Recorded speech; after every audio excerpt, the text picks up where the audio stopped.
In the example of Dhruva Maharaj had initially strong material desire to get kingdom. For that desire, he surrendered to Lord Vishnu, and he is considered as pure devotee. Does it mean, even if we depend for material aspiration to the Lord, still we can become purified? Okay. So, the point is very correct. Dhruva Maharaj started worshipping Krishna with the intention of getting a kingdom, material desire. So his was Mishra Bhakti, Bhakti, devotional service, mixed with material desire. Now, although Dhruva Maharaj performed Mishra Bhakti,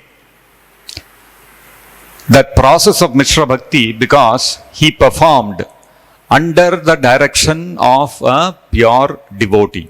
Who was that? Narada Muni. Narada Muni is a pure devotee. Because he performed, because Dhruva Maharaj's spiritual master was a pure devotee, by faithfully adhering to and following the instructions of his pure devotee spiritual master, what happened? Gradually, all his material desires were cleansed from his heart. And that is how, finally, when he got the darshan of Lord Vishnu, and Lord Vishnu appeared before him and asked him, "My dear son, you have been doing such intense austerities, tapasya. What do you want? What benediction do you want from me?" What was Dhruva Maharaj's response? He said, "Swamin kritarthosmi varam na yache." All the difficulty he had undertaken was to get a vara, benediction from Lord Vishnu, to get a kingdom bigger than his father's. That was his whole goal. Finally, when Vishnu appeared and asked him, "What is the vara you want? What is the benediction you want?" Swamin kritarthosmi varam na yache. He said, "I don't want any vara." Why? Kritarthosmi, I am already fully satisfied. Kacham vichinvan api divyaratnam. Why? Because kacham vichinvan, I was looking for some broken pieces of glass. What did I get? Divyaratnam, I got a divine jewel. So suppose somebody is searching for some broken pieces of glass, and he gets a jewel, diamond, very valuable diamond he gets. Will he still keep looking for that broken piece of glass? No, not required. Whatever he wanted to achieve from that broken piece of glass can be achieved with a valuable diamond. So why should he look for the broken piece of glass anymore? So, kacham michinvanapi divyaratnam. So he said, I was looking for broken pieces of glass, but now I got a divine jewel, not even a material diamond. I got a divine jewel. So, Dhruva Maharaj gave up his desire to attain a kingdom. This is the power of rendering devotional service under the direction of a pure devotee. When we also start rendering devotional service, we start chanting Hare Krishna mantra, we start reading Bhagavad Gita, we start coming to the temple, doing some service. We have so many material desires. We are all not free from material desires.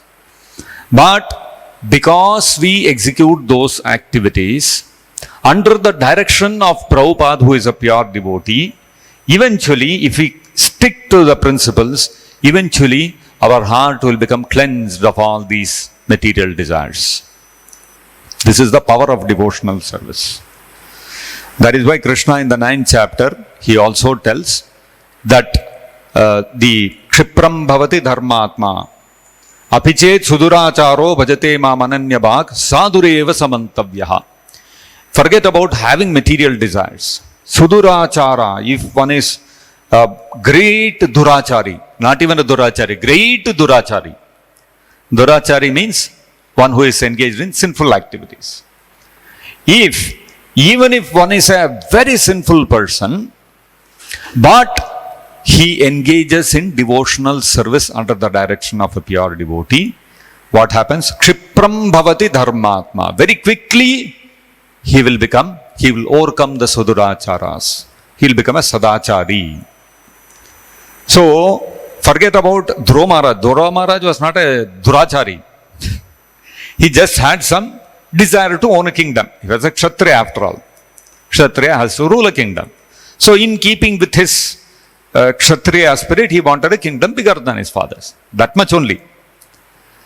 So, Krishna is saying in the Bhagavad Gita, even if one is very sinful, if he engages in devotional service, he will very quickly overcome all such sinful activities and propensities. So, what it means is, Dhruva Maharaj, he had some material desire but engaged in devotional service to Krishna. And so, therefore, even if one has material desires, one engages in devotional service to Krishna, eventually Krishna will cleanse all those material desires from our heart. This is the power of devotional service rendered under the direction of a pure devotee like Srila Prabhupada. So this is what we understand from the personal example of Dhruva Maharaj. So Dhruva Maharaj, to begin with, was not a pure devotee. He was a Sakama Bhakta. Sakama Bhakta means some material desire is there, but to fulfill that material desire, I don't go to any Devata. There are so many people who want to fulfill their desires. They are full of kama, sakama. They go to Lord Shiva, they go to Ganesha. So many people. But Dhruva Maharaj was a Sakama Bhakta. So he had a material desire, but he did not go to any other Devata. He came only to Vishnu. So, when a person has material desires, but approaches only Vishnu or Krishna for the satisfaction of those material desires, then what will happen? If he is under the direction of a pure devotee, then gradually he will go from Sakama Bhakta to Shuddha Bhakta. He will become an Ananya Bhakta. He will become a Kevala Bhakta.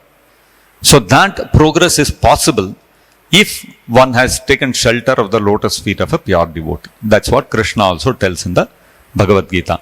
This is the power of Ananya Bhakti. Devotional service is so powerful.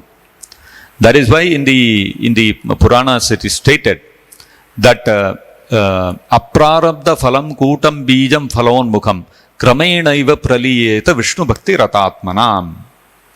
Vishnu Bhakti Ratatmana, one who engages in devotional service to Vishnu or Krishna, what happens?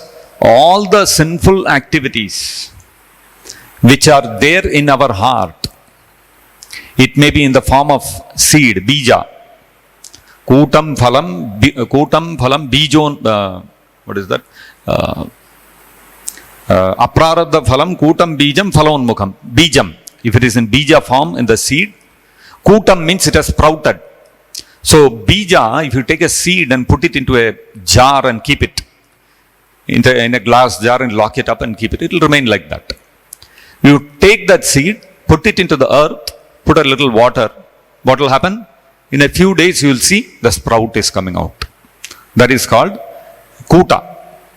And then that kuta, the sprout will grow slowly, the plant will come out. After a little time, flowers will form. Then fruits will start coming out.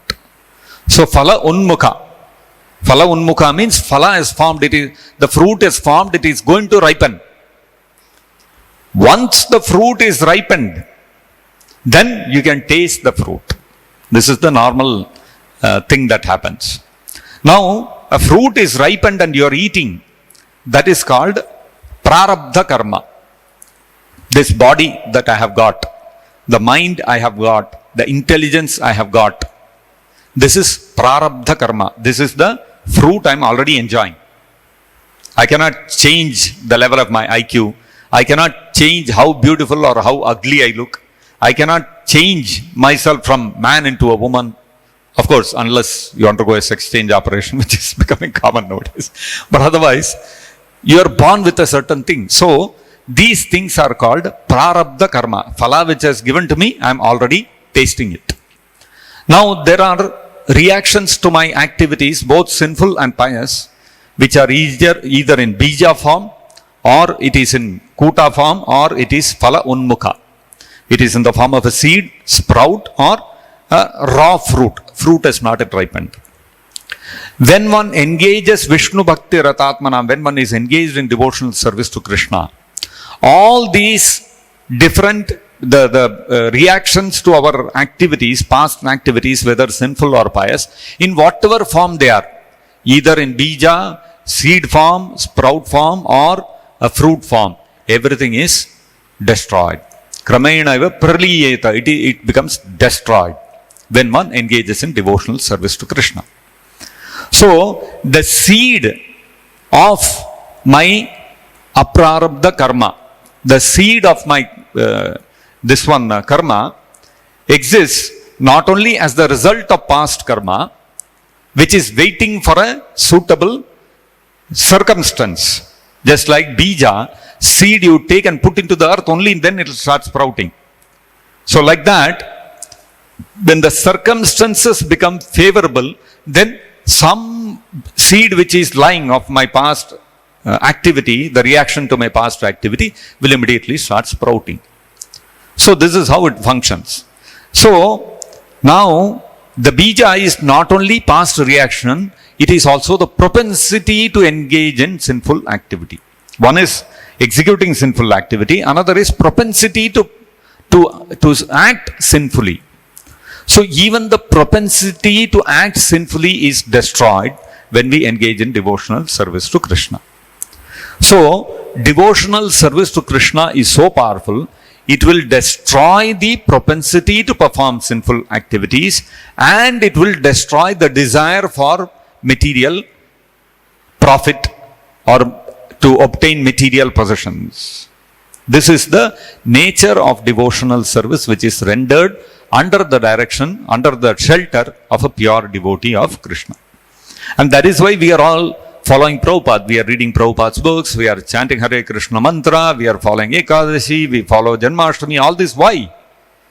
Because we want to become purified of our material desires, which are seated in our heart. Isn't it? So the process of bhakti is the only process where the sinful propensity is also destroyed and the reactions to sinful activities is also destroyed. Everything, one shot, it will get destroyed. In all other processes, Ashtanga Yoga or Jnana Yoga, you have to purify yourself first. For example, in Jnana Yoga, first you have to come to the point of taking sannyas. You have to purify yourself. I have to develop vairagya. I have to purify myself of all my desires. And then I have to take sannyasa. Only then Jnana Yoga begins. So Jnana Yoga, if you have to perform, you need qualification. You have to have developed vairagya. You have to be purified. Only then you can perform Jnana Yoga. Similarly, Ashtanga Yoga. Ashtanga Yoga, if you have to perform, first of all, you have to give up the material world. Like Krishna says in the 6th chapter of the Bhagavad Gita, you have to go to the forest. You have to practice strict brahmacharya. Then you can practice Ashtanga Yoga.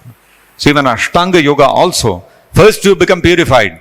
Then you can perform the process of Ashtanga Yoga. Similarly, Karma Yoga also. Karma Yoga, if you have to perform, you have to know your varna and ashrama. According to that, you have to perform the activities, duties.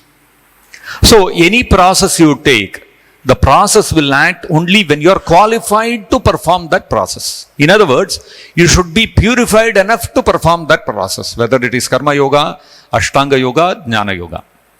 Bhakti Yoga is the only process where you don't need any qualification. You perform Bhakti Yoga will qualify you.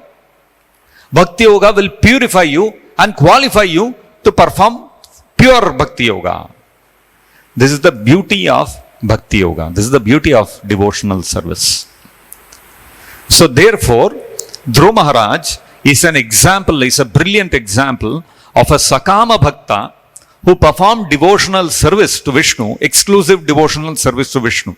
He did not go to anybody else. He served only Vishnu, but with a material desire. But that performance of bhakti purified him. The process of bhakti purified him. So this is what we understand from the life of Dhruva Maharaj. So yes, the answer is that Dhruva Maharaj is a pure devotee, because although he started off with the Sakama Bhakti, finally he became purified of that material desire also. And therefore he is celebrated as a great pure devotee. And this life of Dhruva Maharaj is a wonderful, brilliant demonstration of how Bhakti Yoga itself, even though one may be unqualified, but Bhakti Yoga will qualify that person and deliver him to the standard of pure devotional service. This is what we understand from the example of Dhruva Maharaj.